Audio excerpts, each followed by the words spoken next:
The Griffin II has finally landed. Let's talk about it.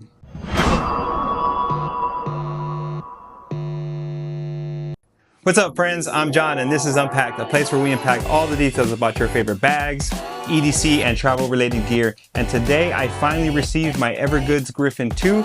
It landed just a few minutes ago, and I figured instead of opening it up and checking it out, I'd do it live on camera. So obviously, this is not going to be a review, but just a walkthrough in case you're curious about the bag. As of the time of filming this, it is actually still available for sale. Maybe not this particular material, but they still have the tan ones available. So let's go ahead and get to unboxing the Evergoods Griffin II, the second edition of their collaboration with Carryology.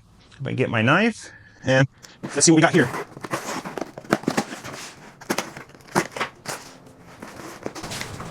So I opted for the Civic Bookbag 22, and I was lucky enough to get the blood orange Civic Bookbag. So as you can see here in the wrapping, let's get this unwrapped.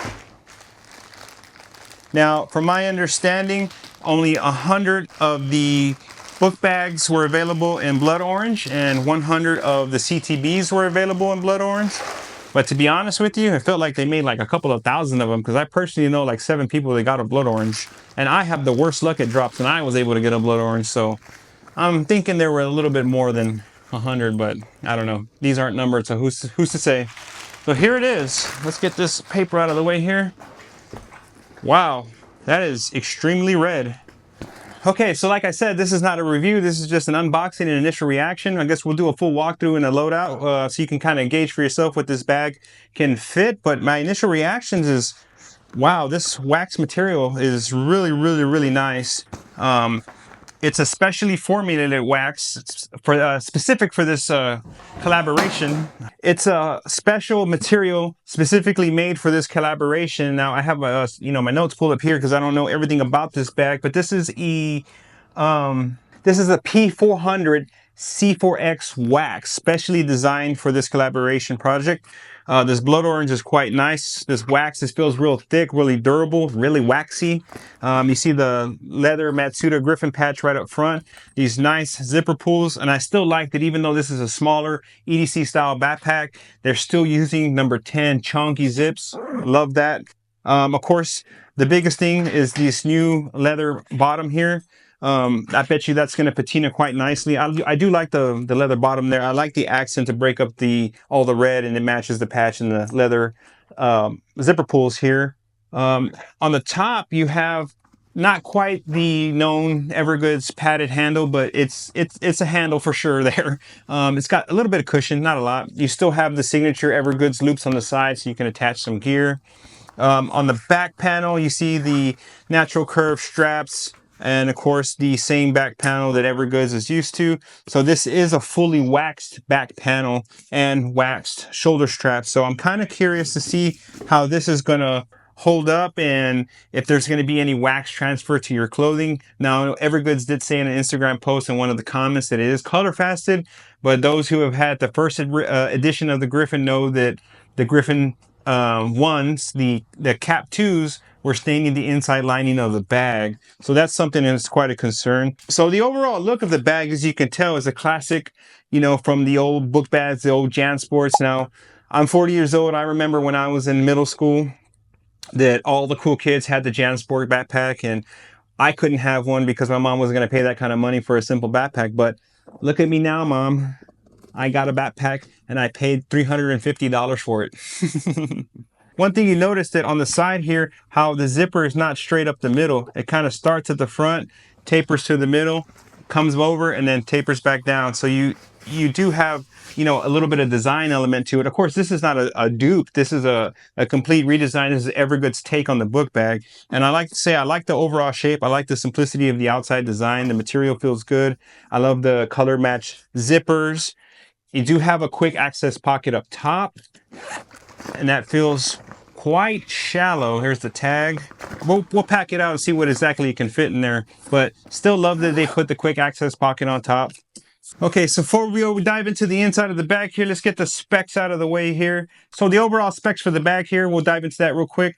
It's going to be 17 inches high, 11 inches across, with a depth of about 4.7 inches. So this is really that sweet spot of the EDC. It's marketed at 22 liters. Again, we'll pack it out later to see what we can exactly fit in there. But that's for the most part, that's why they have this the CTB 20 and the CPL 16. That's kind of the sweet spot, right there for that EDC style of carry. The listed weight is also 2.9 pounds. So again, for a smaller bag, it's a little bit of a chunky boy. And even though this is a special collaboration bag, the bag is included in Evergoods lifetime warranty. So that's good to know that even though these are limited, if something were to happen, Evergoods is going to stand behind their product no matter how limited it is. So that's kind of curious. Hopefully I won't ever have to make a warranty claim here on this blood orange, but if I do, there aren't that many, so we'll see how that goes. But I'm pretty confident. Evergoods, I've had some other Evergoods bags and the quality has just been overall great from Evergoods. All right, so let's go straight into the inside because Reddit says that's what they like to see. So color match zippers there. We're going to go ahead and open up these nice number 10s. Now I feel a little stiff, but granted, I just took the bag out of the wrapper. So with a little bit of break-in, it should feel quite nice. And right on the inside, you have that bright orange Carryology signature interior. Now I know a lot of people are over the orange, and I get it. I'm kind of over it myself. But as somebody who likes high vis just to be able to find my stuff, I do appreciate a high vis color. Now I understand that's a brand color, so we may never get away from the orange, but I don't mind it so much, but I can see where a lot of people say that the orange is overdone on these collaborations. That's why I was super excited to see that blue lining on the Berserker, on the Gobrak Bullet. But as you can see here, this is it. You have a slip sleeve, and that's just supposed to be their laptop. There is no external laptop compartment, so this is it. You're looking at the laptop compartment right there. It's a typical slip sleeve that you would see inside of some of their other bags. It's not really padded. You just have the elastic loop at the top, no padding. It is suspended off the bottom, maybe a ½ inch. It's pretty shallow. And you have a Velcro up top to get to the flexible frame sheet. In case you want to take that out, there is a little bit of a frame sheet in there, but it is flexible. That's pretty much it on this side, and this is the quick access pocket, as you can see. On the front, on the beaver flap, as some call it, on this side, you have no pocket down here, but you do have a pocket up here, and then you will see the Evergoods Carryology leather patch with all the information there, and it says that this is the inside lining is a nylon, and of course designed and developed in Bozeman, Montana. And you have a zipper pocket up front. No additional organization, just a big pocketing. But what I do love about Evergoods bags, and I wish more bag makers would do it, is that you see these pleats here. And that's the 3D pocketing that Evergoods is really known for. And it's so awesome because as you pack this internal pocket out, instead of it pushing into the inside of your main bag, this 3D pocketing pops out. So every pocket has its own dedicated volume. So you can fit a lot of stuff, even though these bags are listed, like the CTB 26, man, you can cram the hell out of that thing. You can be surprised what you can really fit into that 26-liter bag. But again, the 3D pocketing is amazing. And that's probably why we don't have a pocket down here, because you have that big, giant 3D pocket up front. But on the inside, that's going to be it, guys. It's just going to be the slip sleeve and one internal pocket. Again, you do have the leather zipper pull up here as well. And they are using YKK zippers, all the stuff you're used to seeing from Evergoods. The overall quality, my first impression, is amazing. I'm not seeing any loose threads or any kind of crazy misalignment on any panels. Granted, there is no inside design, but I mean, this is the quality that you come to expect from Evergoods. When you're paying $350 for a bag, you kind of get used to a certain level of quality. And so far, everything that I'm seeing is right on line. But look how that bag completely opens. And you can see from the side view here and from the top view, is that you have quite a bit of dimension there. So it's almost like a full clamshell, almost. But man, that's really nice. I really like that interior. And with the blood orange, it just looks really good. So let's go ahead and take a look at the front. So on this front pocket, you can see that it's got quite a bit of volume and it bulges out. And Evergoods says that you can fit an entire packed Cap 1 in there, and we'll check that later. On the inside, we have the thank you card from Evergoods. Move that to the side. And up top, if you can see that from the top camera, You have the key leash here with the signature carabiner that you would find like something on the CTB 26, and it's sewn right into the middle. Now, one thing I did notice right off the bat here is that there's only one zipper puller. So if you like to swing this bag from your, swing it over this way, you'll have access to that zipper and get into your stuff. But if you're one of the few people that swing the bag around from the other way, you'll have to pull it from the bottom up. So they didn't include dual zippers to make it ambidextrous for people who swing the bag around both ways. So it's just something to keep in mind. But if you're one of those people who this affects, you're probably used to that because many bags are like that. But I think dual zippers would have been nice to make it, ambidextrous, for both people, for both types of people. So on the inside here, you do have some slip pockets. Now they're not stretchy, but they're slip pockets here, and they're pretty good sized. You have one slimmer one that feels like you can fit like 2 or 3 pens, and then 2 larger ones. And when we get into the loadout, we'll see exactly what they can fit. Okay, so let's load this bag out. Let's see what we can EDC in this bag. So Evergoods says that the laptop sleeve here, this flexible laptop sleeve, will fit most 15-inch devices and smaller 17-inch devices. So what I have a 13-inch MacBook Pro, but what I do have is this chunk of wood. Now this chunk of wood is just not any chunk of wood. This is the exact same measurements as a 16-inch MacBook Pro. Yes, I don't have a 16-inch MacBook Pro, but I have a piece of wood that's exactly the same size. So let's see if this 16-inch Woodbook Pro would fit into that slip sleeve. As you can see, it fit in there quite nice. The quick access pocket up top kind of rests at the top, so that might get in the way there of loading some materials, but we'll see. Okay, so now that we got the laptop situated there, there's no additional room. I guess you could squeeze the iPad in front of it. Let's see if we can do that. Squeeze the iPad there. Well, there you go. 10-inch iPad, 16-inch Woodbook Pro. Can fit in that sleeve quite nice. And with me, my EDC, I take a lunch. So this is the Bellroy Cooler Caddy, and that doesn't quite fit. Okay. Yeah, so everyone's EDC loadout is going to be a little bit different, but so far I got the 16-inch MacBook, I got the 10-inch iPad. Let's see, I'm going to take all my tech stuff, my chargers, cables, spare batteries, everything here in my Cat 2. Got that there. I got some filming stuff. I got my gimbal and my DJI, everything in my, this is my TomTalk T12 Lite, and enough room to put my bottle on the side. And that's, that's pretty much going to fill out the main cavity here. You could lay a light jacket on top there. We can do that. Lay a light jacket up top there. We can put this light layer up top to fill that void there. And you got all your tech, filming, water bottle, and we'll go ahead and zip that up.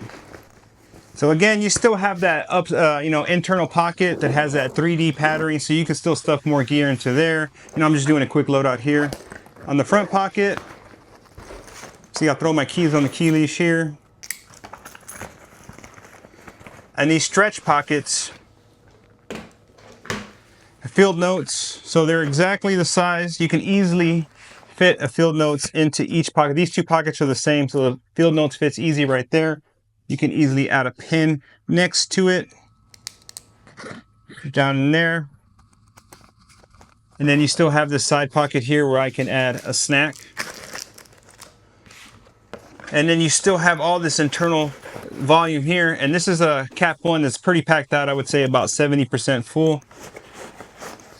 The Cap 1 can fit right into that pocket. It fits good. It's almost like it was made for it. What do you think? As you can see, the bag stands up pretty well on its own as well. So now for the top quick access pocket, like I said, so that I can feel the laptop down in there, 16-inch MacBook Pro, but it's not taking up as much space as I thought it would. And this is a 15 Pro Max. It fits right down in there, and the zippers barely come over the top. So that gives you a depth perception of how deep it is. It's about the width of a cell phone down. You can fit your phone in there, but it's going to be quite tight. AirPods and sunglasses. So all that will fit nice, even with the laptop in there. It's kind of snug, but it is what it is. And there it is, a fully loaded Civic Bookbag 22. So let's go ahead and try this thing on and see what it looks like on me. Okay, so I got the fully loaded Civic Bookbag 22 on. For reference, I am 5'10", and this is what it looks like packed out. The harness, you know, it feels a little bit thinner than like the CTB 26, but it's actually, it hits the shoulders and everything quite nice in the right spot. It overall feels comfortable with the amount of weight that I have on there. You know, I'm just curious about how well that color transfer is going to hold up on the, you know, the wax, having the wax shoulder straps and the wax back panel. It does include a removable color matched sternum strap. Again, we still have no strap keepers, but for me, that's not a non-issue because like most Evergoods bags, I think this one's going to excel being worn high and tight. And for me to get this bag off, I normally like to release it a little bit and undo the sternum strap, and then when I put the book back on, easily give it a nice little jump like that and cinch it back up.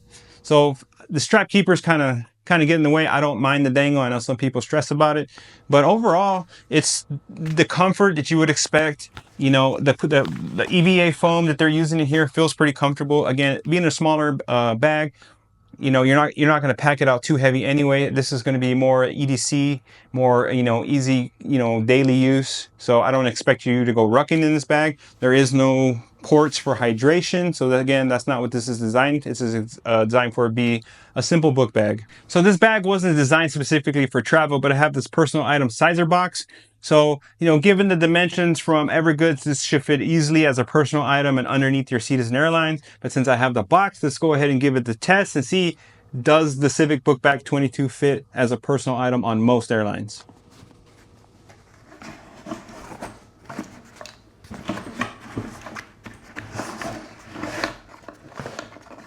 So as you can see, that even with fully loaded, even that big 3D pocket up front with the fully loaded cap 1 inside, it was still able to fit into the personal sizer item. So I don't think you're going to catch any flack on any airline as using this as a personal item. It will fit underneath your seat quite easily. So there it is, guys, the Civic Bookbag 22 Griffin II edition. Mine's particular in blood orange. Now, my initial thoughts is I really like the material. It's a little bit more wet and waxy than I'm used to because I like my track bag. So I've never really had a full bag in this, you know, C4X wax. So it's a little something that I'll have to get used to. But overall, I love the leather accents. I know some people don't, but for me, having the leather bottom and the patch and the zipper pulls are a nice little contrast to this big bright blood orange. And I know on the camo and the tan versions, it's going to look great.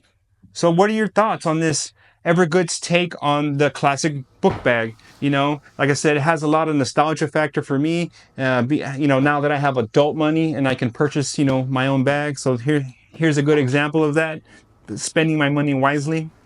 I think in this simple form, it's going to be an easy grab and go bag for a lot of people. I can easily see this being a dad bag, a mom bag, throwing some diapers, you know, all your stuff you need for the day, going to the Disney World or whatever you choose to do with it. It's going to be a quick, easy bag to grab.